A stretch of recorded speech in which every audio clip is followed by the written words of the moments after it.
Coffee ಘಮ ಹೊತ್ತು ತರುವ ಬೈಟು ಕಾಫಿ ಕಾರ್ಯಕ್ರಮಕ್ಕೆ ಸ್ವಾಗತ. ಇವತ್ತು ನನ್ನ ಜೊತೆ ಕಾಫಿ ಕುಡಿಯೋಕ್ಕೆ ಕಂಪ್ನಿ ಕೊಡ್ತಾ ಇದ್ದಾರೆ ಕೇಂದ್ರ ಸಾಹಿತ್ಯ ಅಕಾಡೆಮಿ ಪ್ರಶಸ್ತಿ ವಿಜೇತ ಯುವ ಬರಹಗಾರರಾದ ಆರಿಫ್ ರಾಜಾ ಅವರು. ಸರ್, ಕಾರ್ಯಕ್ರಮಕ್ಕೆ ಸ್ವಾಗತ. ನಮಸ್ಕಾರ ಸರ್. ಕಾಫಿ ಇಷ್ಟ ಆಗತ್ತಾ? ಕಾಫಿ ಆ್ಯಕ್ಚುಲಿ ಇಷ್ಟ ಆಗಲ್ಲ, ನನಗೆ ಟೀ ಭಾಳ ಇಷ್ಟ ಆಗುತ್ತೆ. ಟೀ ಭಾಳ ಇಷ್ಟ. ಸರ್, ನೀವು ಮೂಲತಃ ರಾಯಚೂರಿನವರು. ಹೇಗಿತ್ತು ನಿಮ್ಮ ಬಾಲ್ಯ? ನಮ್ಮ ಬಾಲ್ಯ ಅಂದರೆ ಬಿಸಿಲಿನೊಂದಿಗೆ ನಾವು ಶುರು ಮಾಡಬೇಕಾಗುತ್ತೆ.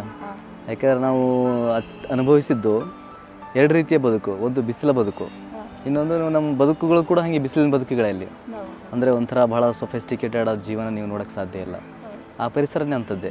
ಆ ಒಂದು ಚಾಲೆಂಜಿಂಗ್ಗೆ ಒಬ್ಬ ಕಲಾವಿದನ ಹುಟ್ಟಿಗೆ ಕಾರಣ ಆಗುತ್ತೆ ಅಂತ ನನಗನ್ಸುತ್ತೆ. ನಿಮ್ಮ ಸಾಹಿತ್ಯ ಕೃಷಿ ಯಾವಾಗ ಸ್ಟಾರ್ಟ್ ಆಯಿತು? ನಾನು ಹೈಸ್ಕೂಲಲ್ಲೇ ಓದ್ತಾ ಇರಬೇಕಾದ್ರೆ ಬರಲಿಕ್ಕೆ ಶುರು ಮಾಡಿದೆ. ಅಲ್ಲೇ ಒಂದು ಕವಿತೆಗಳನ್ನು ಬರಿತಿದ್ದೆ, ವಾಚನ ಮಾಡ್ತಾ ಇದ್ವಿ. ಸ್ಕೂಲಲ್ಲಿ ಸ್ಪರ್ಧೆಗಳೆಲ್ಲ ನಡೀತಾ ಇತ್ತು, ಹಾಡ್ತಾ ಇದ್ರು. ಹೀಗಾಗಿ ಬಾಲ್ಯದಲ್ಲೇ ನನ್ನ ಒಂದು ಸ್ವಲ್ಪ ಸಾಹಿತ್ಯ ಅಭಿರುಚಿ. ಸಾಹಿತ್ಯ ಗಜಲ್ ಗಜಲ್ ಅಂದರೆ ಅದೊಂಥರ ಇದಿದೆ, ಒಂಥರ ಜೀವ ಜಲ್ ಅನ್ಬೇಕು ಅದು ಗಜಲ್ ಅಂದರೆ. ಯಾಕಂದರೆ ಜಲ್ ಅಂತ ನಾವು ರಾಯಚೂರಿಗೆ ಬಂದಾಗ ಮುಕ್ತಾಯಕ್ಕ ಅವರು ಓದ್ತಿದ್ರು ಕವಿತೆಗಳನ್ನೆಲ್ಲ, ಅವರೆಲ್ಲ ಗಜಲ್ ಬರೀತಿದ್ರು. ಆ ಒಂದು ಇನ್ಸ್ಪಿರೇಷನ್. ಮತ್ತು ಇನ್ನೊಂದು ಏನಂತಂದರೆ ನಮ್ಮ ಭಾಗದಲ್ಲಿ ಇದೆ ಒಂದು ಆ ಪರಂಪರೆ, ಸೂಫಿ ಪರಂಪರೆ, ಶರಣ ಪರಂಪರೆ ನೋಡ್ತೀವಿ. ಈ ನಮ್ಮ ಗುಲ್ಬರ್ಗದಲ್ಲಿ, ಬಂದೆ ನವಾಜ್ ದರ್ಗಾದಲ್ಲಿ ವರ್ಷಕ್ಕೊಂದ್ಸಲ ದೊಡ್ಡ ಭಾರಿ ಮಟ್ಟದ ಮಹಫಿಲ್ಗಳು ನಡೀತವೆ. ಅಲ್ಲೆಲ್ಲ ಗಜಲು, ಮುಷಾಯರಿಗಳು ನಡೀತಾ ಇರ್ತವೆ. ಹೀಗಾಗಿ ಅದು ಕೂಡ ನಮ್ಗೆ ಇನ್ಫ್ಲೂಯೆನ್ಸ್ ಭಾಳ ಆಗಿದೆ. ಹೇಳಿ ಸರ್, ನಿಮ್ದೊಂದು ಗಜಲ್. ನೆತ್ತರು ಕುಡಿದ ನೆಲಕ್ಕೆ ಏನಾಗಿ ಹೋಯಿತು, ನೆತ್ತರು ಕುಡಿದ ನೆಲಕ್ಕೆ ಏನಾಗಿ ಹೋಯಿತು, ಹೂವಿನ ತೋಟ ಕಲ್ಲಿನ ತೋಟವಾಗಿ ಹೋಯಿತು. ಕಲ್ಲಿನ ತೋಟದ ಚಿಟ್ಟೆಗಳಿಗೆ ಹೂವೆಂದರೆ ಮಾಲಿ, ಕಲ್ಲಿನ ತೋಟದ ಚಿಟ್ಟೆಗಳಿಗೆ ಹೂವೆಂದರೆ ಮಾಲಿ, ಕಲ್ಲಿನ ಚೂರಾಗಿ ಹೋಯಿತು. ಕಲ್ಲು ಬಂಡೆಯ ಹಾಗೆ ಕುಂತವನ ನೋಡಿ ರಾಜ ಬೇಸರವೆಂಬುದೇ ಸ್ವತಃ ಬೇಜಾರಾಗಿ ಹೋಯಿತು.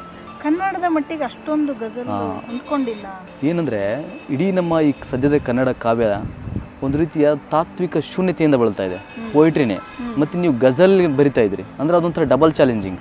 ಒಬ್ಬ ಯುವ ಕವಿ ಕನ್ನಡದಲ್ಲಿ ಏನು ಎದುರಿಸ್ತಾ ಇದ್ದಾನೋ ಅದರ ದುಪ್ಪಟ್ಟು ಚಾಲೆಂಜನ್ನು, ಸವಾಲನ್ನು ಒಬ್ಬ ಗಜಲ್ಕಾರ ಎದುರಿಸ್ತಾನೆ. ಯಾಕಂದರೆ ಫಸ್ಟ್ ಛಂದಸ್ಸು, ಕಾಫಿಯ, ರದೀಫು, ಮತ್ಲ, ಮಕ್ತ ಇವೆಲ್ಲ ಬರ್ತವೆ. ಛಂದಸ್ಸನ್ನು ನೀವು ಪ್ರಾಕ್ಟೀಸ್ ಮಾಡಬೇಕು, ತರಬೇಕು. ಜೊತೆಗೆ ಬರೀ ಛಂದಸ್ಸು ಅಂದರೆ ಆಗಲ್ಲ, ಅದ್ರ ಜೊತೆ ಕಾವ್ಯನೂ ಇರಬೇಕು. ಹೀಗಾಗಿ ನಿಮ್ಮಲ್ಲಿ ಏನಾಗುತ್ತೆ ಅಂದರೆ ಉರ್ದುವಿನ 200 ವರ್ಷಗಳ ಪರಂಪರೆ, ಮೀರ್ ತಕಿ, ಗಾಲಿಬಿಂದ ಹಿಡಿದು, ಮತ್ತು ಕನ್ನಡದ 100 ವರ್ಷಗಳ ಕನ್ನಡ ಕಾವ್ಯ ಪರಂಪರೆ, ಇವೆರಡರ ಜೊತೆಗೆ ಇದ್ದು ನೀವು ನಿಮ್ಮದೇ ಆದ ಒಂದು ಹೊಸದನ್ನು ಕೊಡಬೇಕು. ಆದರೆ ಒಂದು ತಾತ್ವಿಕ ಶೂನ್ಯತೆ ಇದೆ. ಈ ತಾತ್ವಿಕ ಶೂನ್ಯತೆ ಎಲ್ಲಿಂದ ತರ್ತೀವಿ? ಇನ್ನೊಂದು ಪ್ರಾಬ್ಲಮ್ ಅನ್ಬೇಕು, ಶಕ್ತಿ ಅನ್ಬೇಕು ಗೊತ್ತಿಲ್ಲ, ಅದಕ್ಕೆ ಕೇಳೋ ಆಡಿಯನ್ಸ್ ಬೇಕೇ ಬೇಕು.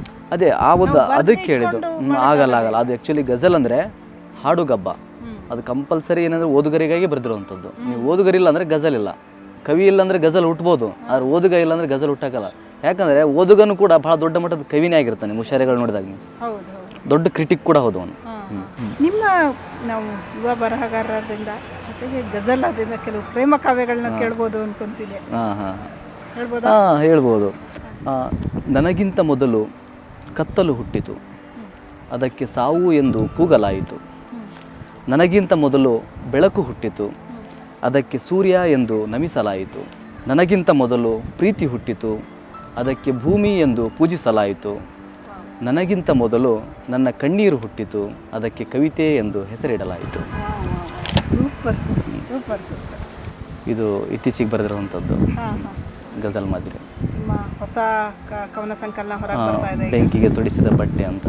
ಬೆಂಕಿಗೆ ತೊಡಿಸಿದ ಬಟ್ಟೆ. ನಿಜವಾಗ್ಲೂ ನಿಮ್ಮ ಜೊತೆ ಮಾತಾಡಿದ್ದು ತುಂಬ ಖುಷಿ ಆಯಿತು sir. Okay, thank you very much. ಇದು ಈ ಹೊತ್ತಿನ ವಿಶೇಷ.